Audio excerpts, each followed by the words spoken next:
Everyone, Roberto here again. I'm just going to continue on with the quizzes and how to organize your library and some of the tools that you can use post-quiz in the classroom. So we're on the home page here. If you look over here, you see something called My Library. If you click on My Library, it lists all your quizzes, and I have probably 100 quizzes that I've used in the past. Those are my personal ones, not the general library. And if you look on the right-hand side over here, you can see I have collections: biochem, key stage 3 science, math, and physics. So if you want, you can create a collection. So I can create a new collection. I can call it history. I can make it public or private so other people can use my quizzes. I'll leave that public. And now I have a new one called history here. And this last quiz that I created on the Cold War up at the top, if I hit save, that, now I can select and put it in a specific collection. So I'll put it in the history collection. It's added there, done. So now when I go into my courses here, you'll see over here on the left, there's a tab called collections. If I click on collections, there they are. There's my biochem physics, and there's my history collection. So if I want to go to a specific one, I'll click history. There's the one quiz that I have related to history, and I can access it like before. Go ahead, play.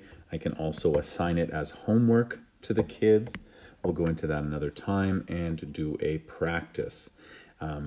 Now, let's see how it works after the quiz is done and the kids have done it. If I go into reports over here, if I tap reports, these are quizzes. You can see I've got 5+ pages of quizzes that have been run.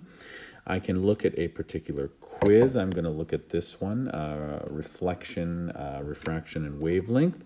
If I tap on that, it opens up the actual quiz. You can see up here, it tells me the accuracy of the class. They scored about an 83% average. It tells me the number of questions and the players that played, the number of players that played.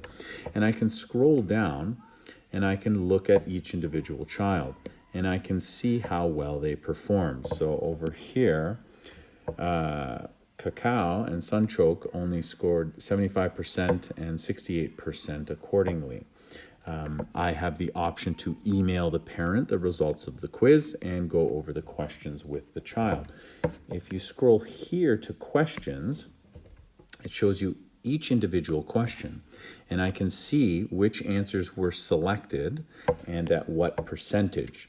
So it'll give me an idea as I'm scrolling through these. They've done quite well. They've done quite well. This one obviously caused some confusion. There was some misunderstanding here that I can look into and discuss with the class. And you can do that for every single question if you choose to. There's an overview option. If I click overview, this again shows the child and which specific question they actually got wrong. So if I click on this, it pops up the question in a pop-up menu. So I can say, okay, Vanilla, what did you not understand about this? Let me explain it to you to make sure that they understand what they did wrong and how to fix it. At the top, there's a flashcard option, and the kids have this option too when you assign it to them. If you click flashcards, all the questions for practice, and you can use this as a practice tool. When it loads, sorry, the Wi-Fi must be slow. You can shuffle the cards, and if I hit start, the kids can practice testing themselves and flip the flashcard. If they got it wrong, they can click needs review, and they'll come back to it later. This one here, they can flip and then check their answer. If they got it right, then they can check it off and it gets removed. At the end, they can go back and practice the ones they got wrong.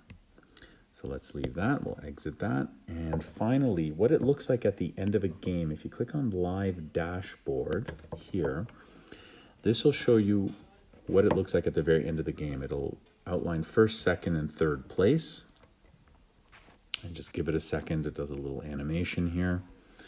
It tells you the class accuracy up here at the top and who scored 100% or, I think it's 90% or more as a master of the subject.